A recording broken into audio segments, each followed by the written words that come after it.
सदस्यज्यू विशेष अतिथिज्यू त्यसै गरी हाम्रो क्याम्पस प्रमुख सहायक क्याम्पस प्रमुख त्यसै गरी यहाँ उपस्थित हुनुभएका मेरा आदरणीय गुरुवर्गहरू लगायत सम्पूर्ण साथीहरूलाई चाहिँ म शरद गजमेरको व्यक्तिगत तर्फबाट र बिएड चौथो वर्षको तर्फबाट एकमुष्ट रूपमा सबैलाई न्यानो न्यानो अभिवादन भन्न चाहन्छु।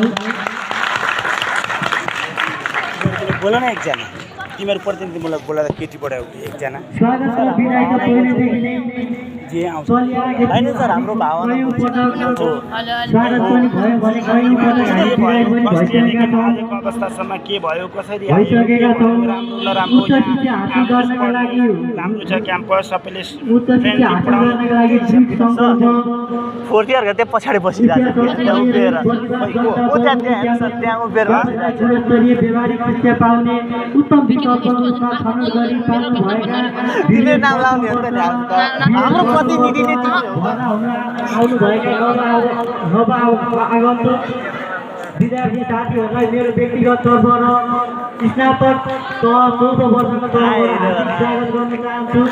जति सोच लिएर हामी यस क्याम्पसमा आएका थियौँ र हजुरहरू आउनुभएको छ कमी हुने छैन बढी नै हुने छ होला। यस प्रतिभा जनता बहुमुखी क्याम्पसले प्रदान गर्ने शिक्षा यो उमेर भनेको एक परिपक्व र आफ्नै खुट्टामा उभिन सक्ने उमेर हो। त्यसैले अध्यक्षले बानीको विकास गरौँ। 12सम्म जे जस्तो भए तापनि अब परिवर्तन गर्न जरुरी छ किनकि अध्ययन भनेको जीवनको महत्त्वपूर्ण आवश्यकता हो।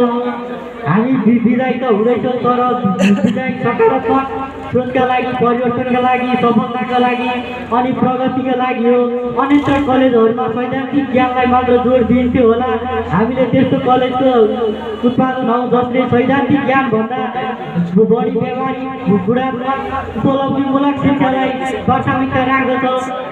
त्यो पनि सर्वसुलभमा 21औं शताब्दीमा चाहिने शिक्षा शिक्षण विधि विद्यार्थी सिकाउने र बजारमा योग्य जनशक्ति उत्पादन गरेर बजारमा टिकाउन सक्ने जनशक्ति पनि यस प्रतिभा जनता बहुमुखी क्याम्पसले उत्पादन गर्नका लागि महत्त्वपूर्ण भूमिका खेलेको छ। हामीलाई यस कलेजले कहिले पनि ठुलो मान्छे बन्नु भनेर भनेको छैन। हामीलाई जहिले पनि समाजमा चाहिने राष्ट्रलाई र अन्तर्राष्ट्रियलाई चाहिने असल व्यक्ति बन्नु भनेर मार्गदर्शन गरेको छ।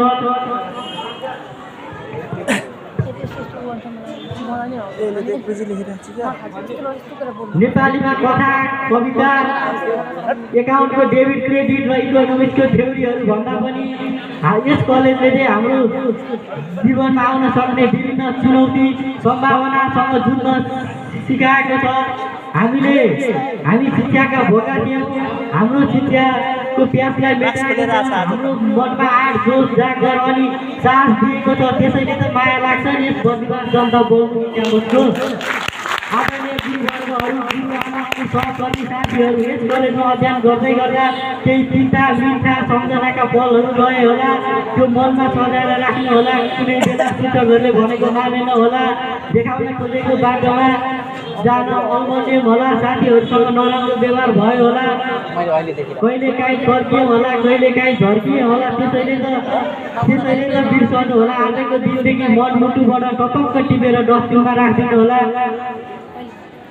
हाम्रो माया र सम्बन्ध ममता हालसम्म जस्तो रह्यो त्यो राम्रै रह्यो होला भन्ने लाग्दछ। अब आउने दिनमा अझै प्रगाढ हुनेछ भन्ने मेरो व्यक्तिगत तर्फबाट र स्नातक चौथो वर्ष बिएडको तर्फबाट शुभकामना। हामीले यस कलेजलाई छोडेर जान लागेको भने पक्कै पनि होइनौँ।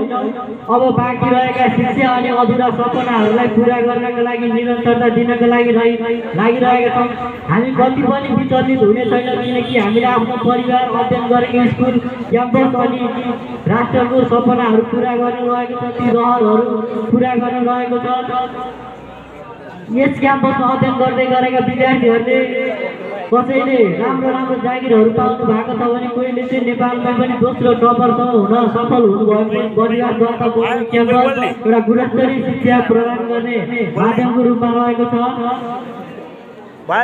उसैले बोलेपछि त्यही प्राप्तिको लागि आज हामीले कलेजबाट बिदाई हुँदैछौँ। यो पनि बाँकी अनि हाम्रा बाँकी अधुरा सपनाहरू पुरा गर्न निरन्तरताको लागि आजको कार्यक्रम आयोजना गर्नुहुने हाम्रा सम्पूर्ण साथीहरूलाई पनि एकदम धेरै धेरै धन्यवाद। अनि त्यसै गरी यस क्याम्पस परिवारलाई पनि धेरै धेरै धन्यवाद। अनि त्यसै गरी हाम्रा सहकर्मी साथीहरू साथसाथै हामीले 2075 सालमा बिएड प्रथम वर्षमा भर्ना भएर आजसम्म पढ्दै गर्दा साथ सहयोग गर्नुहुने सम्पूर्ण गुरु तथा गुरुआमाहरूलाई पनि हार्दिक रूपमा एकमुष्ट रूपमा धन्यवाद। हाम्रा कतिपय सरहरू पनि यहीँ हुनुहुन्छ भने केही सरहरू चाहिँ हुनुहुन्न, उहाँहरूलाई पनि म एकदम मनदेखि मिठो सम्झना गर्न चाहन्छु। यहाँहरूले देखाएको सधैँ सत्कर्म र सद्बुद्धि साथसाथै सद्बाटोमा लाग्ने प्रतिबद्धता पनि गर्न चाहन्छु।